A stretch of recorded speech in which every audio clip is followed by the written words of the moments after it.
일단 우리가 시민의 판결을 내려봅시다. 내란이 벌어지면 어떤 일이 벌어질지는 우리가 이미 다 예상하고 있었어. 수계급들은 무조건 사형이야. 여기서 수계급은 윤석열하고 김용현하고 노상원은 뭐 좀 아래겠지. 중요임무 종사는 무조건 무기야. 네. 감형을 해도 25년형 이상이야. 그게 지금 내각에 지금 뭐 이 사람들, 네. 예? 이상민에서부터 등등이야. 네, 한덕수. 그 다음부터 이제 정황을 따져 들어가야지. 근데 지금 이 이상민 판결은 뭐냐면 전화 한 번 한 거다. 축이에요. 3축이에요. 대통령, 군은 김용현, 행정은 이상민이에요. 그러니까 이게 내란이라는 각도로 지금 안 보고 있어.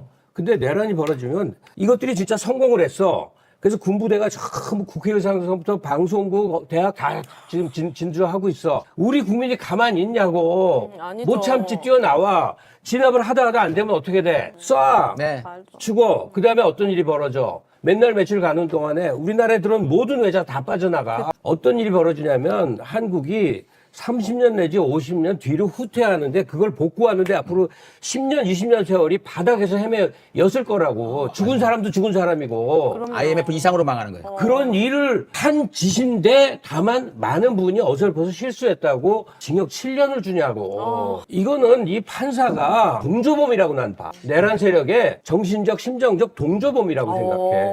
그러니까 이상민급들은, 박성대 이상민급들은 기본적으로 무기 아니면 25년형이 간 상태에서 나머지. 세월이 많이 흐른 다음에 뭐 좀 더 토론해 볼 수는 있겠지. 네. 그런데 이런 단죄도 안 되고 초장부터 전화 한 번 한 거예요. 7년. 7년이 어떤 경우에 벌어지냐고. 얼마나 어마어마한 무서운 일이 벌어질 뻔했던 거를 간신히 국민들이 막아줬으니 지 판사 저것들도 국민들이 막아줬으니까 맞아. 평온한 일상을 누리고 자식 새끼들 유학 보내고 다 그 짓하고 사는 건데 이것들은 이 역사에 대한 고마움을 하나도 모르는 것들이야. 이 판사 새끼들은 이런 것들이 지금 판사라고 앉아 있다고. 네. 단죄가 없는 사회는요. 맞아요. 정말 건강하지 못한 사회인 거야. 이진관 판사마저도 없었으면은 이것들이 얼마나 편하게 난장판을 쳤을까 이 걱정도 들어요. 지금 분위기를 보면은 이놈들이 이진관 판사를 단체로 린치하고 있는 게 그걸 아니라 왕따시키는 거지. 그죠? 저는 그 생각 후진국의 발전이 안 되는 이유. 지나가다가 이제 그 교민들한테 얘기를 들었어요. 교민이 뼈대만 있는 건물에서 네. 저게 지금 2년째 저 뼈대만 있다고. 왜 그래요? 그랬더니 인부들은 잔뜩 있는데 누군가가 하나 나서 일을 시작하잖아요. 주인 없을 때. 네. 그럼 데리고 와서 때린대요. 아. 그래서 발전이 안 되고 뭔가 이루어지지 않는 거예요. 다 이렇게 서로 자기들의 편안함, 자기들만을 생각하는 그 분위기가 린치를 가하기 때문에 지금 딱 판사놈들 저기 기득권 판사놈들이 하는 짓거리가 난 그거라고 보거든요. 이진관 판사 얘기 잘했어요. 우리가 영원히 기억해야 될 말이 있어. 이진관 판사의 그 한덕수 판결문에 이런 내용이 나와요. 네. 전두환 일당보다 더 나쁘다. 왜? 1980년대 초 그때 한국 상황과 너무나 그 후에 선진화돼 있고 민주주의가 이렇게 만개한 이 나라에서 저지르는 죄는 100배 더 나쁜 짓이다 이거지. 윤석열이 죄가 훨씬 깊다는 거야. 네. 그 인식조차도 없어 이 판사들이. 전형적으로 그냥 일반인들한테는 판사의 모습이고 기득권 권력자들한테는 집사의 모습을 보여주고 있는 게 이런 것들이에요. 본인의 영달을 위해서. 그러니까 얼마나 그새 판결의 이름으로 헤쳐먹었겠냐고. 그렇습니다. 판사들이 지금 하는 짓 보면 둘 중에 하나야. 하나는 업자, 뒷돈 받는 거. 네. 또 하나는 예비 정치인, 잘 줄타갖고 출마하려는 거. 그것밖에 안 보이네. 계속 지들이 해먹어야 되니까 이런 판결이 나온다고 봐요. 휴대폰을 집어 던질 뻔했다. 너무 핫딱지가 나갖고. 안 돼요. 자. 대신 이렇게 화내주시니까 뭔가 막 통쾌하면서도 아, 걱정되고.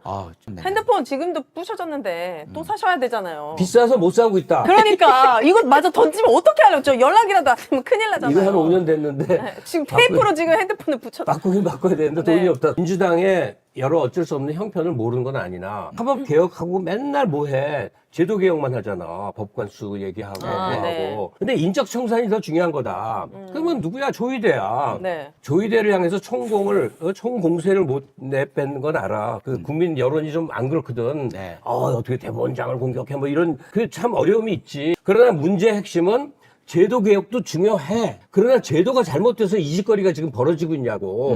이 짓거리가 벌어진 거의 핵심은 검찰은 제도가 잘못됐어. 수사 기소 다 가지고 지 멋대로 하니까 헤쳐먹으니까. 근데 지금 사법부의 문제는 이상한 대법원장과 네. 저 몰입에 같은 판사 이 그룹들, 조희대 라인들이 앉아갖고 나 정말 의심 가는 게 나 윤석열하고 조희대하고 내란 전에 난 충분히 술 마시면서 의사소통 했을 거라고 생각해. 그 따님 되시는 분이 뭐라고 했냐면 저 전에도 그랬었어요. 아빠 사랑해. 우리는 진실을 아니까라고 얘기를 했대요. 근데 제 생각에는 저런 얘기는 면회 가서 할 얘기라고 생각을 해요. 왜 당연하죠. 그러냐면 저번에 아버지는 공직으로서 국민들을 위해 일을 해야 되는데 엄청난 죄를 짓고서 국민들 앞에 서가지고 심판을 받으신 그러니까. 거거든요. 근데 저렇게 얘기하는 건 뭐가 문제인데 그치, 이렇게 얘기하는 것과 똑같아요. 저래서는 안 되는 거예요. 아버지는 저런 큰 범죄에다가 젊은이들 160명이 네. 이태원 참사. 그렇게 희생을 당했을 때도 장례도 제대로 못 치르게 했던 양반이에요. 그 짓거리를 하는 대통령한테 한마디도 하지 않고서 호의호식했던 사람이에요. 이상민이 아들과 딸에게 줬던 특혜, 혜택, 인턴 찬스, 아버지 찬스 혜택, 집에 관련된 것들, 가방. 네, 그렇게 혜택 받아온 거예요. 아버지가 그런 엘리트였고 공직이 있으면서 혜택을 받아온 거예요. 그런데 저런 큰 죄를 지어가지고 지금 국민들을 그렇게 고통을 줘놓고 국민들 앞에서 지금 심판받는 자리인데 아빠 괜찮아, 사랑해, 우리는 진실을 알고 있어. 이러면 안 되는 거예요. 가정교육이 중요한데. 참. 저는 그게 열받더라고요. 아빠 찬스로 지름길 걸었으면은 솔직히 얘기해서 같이 공동 책임감이라도 좀 있어야지. 어떻게 저기서 니들이 뭔데 좀 원희룡 딸내미인가가 죽인다고 했던 거하고 비슷한 거예요. 지들은 맨날 귀족이니까 저렇게 혜택 받는 게 당연하고 어디 하찮은 것들이 우리 아버지를, 우리 가족을. 성남시장 이후에 그가 곤경을 당하면서 내가 알 수 있는 통로로 내용을 파보니까 이런 모함이 있나. 그러다가 이제 경기도 내가 무슨 일을 하나 하게 됐는데 무슨 이사 같은 거를 네. 경기도 지사직이 날아가는 날이었어. 그날 대법원에서. 네. 그래서 염려하는 사람들끼리 모여 있었어. 뭐 네. 그때 김용 이런 사람도 있고 그랬거든. 마음을 다 털고 네. 그만두면 뭐 그냥 돌아가지 뭐 하고 마음을 완전히 비우고 있더래. 나 그래서 그때부터 뭘 느꼈냐면 그 이재명 대통령은 정치인으로 부상한 이후에 계속 끊임없는 그 위기의 연속이었거든요. 근데 그걸 대처하는 게 뭐였던가 보니까 용기야, 용기. 부러지면 죽겠다, 야. 대신 구부러지지 않겠다. 이걸로 내내 오니까 여기까지 온 거더라. 그리고 비호감에서 호감으로 바뀌는 과정이 되게 감동적이에요. 사실은 너무 많은 사람들이 아무 이유도 없이 이재명은 무슨 그 깡패 이런 뭐 다 이상한 소리들을 해. 배 두목이니 뭐. 그걸 해명하려면 너무 말이 길어지잖아요. 그러니까 가슴만 칠 때가 많았다고. 네. 저 같은 사람은 대학 시절부터 뭐였냐면 영웅주의 사관을 극복해야 된다는 분위기 속에 있었어. 네. 역사는 광범위한 사람들이 만든다. 그리고 그걸 너무 신봉하다 보니까 한 역사를 이끄는 중요한 존재에 대해서 이렇게 그들이 다 하는 게 아니고 그들을 그 역사는 이렇게. 민중의 것이야. 이게 이제 어마어마한 그 시대적 분위기였거든요. 전 그러다가 김대중을 봤어요. 40년 동안 오늘의 세상에 오는 동안에 그가 목숨을 걸면서 했던 일들을 보면 뛰어난 그리고 용기 있는 한 사람의 역할이 이렇게 크구나. DJ는 너무 늙어서 대통령이 돼갖고 정말 안타까운데 그 후에 그 많은 사람을 참 못 찾겠어요.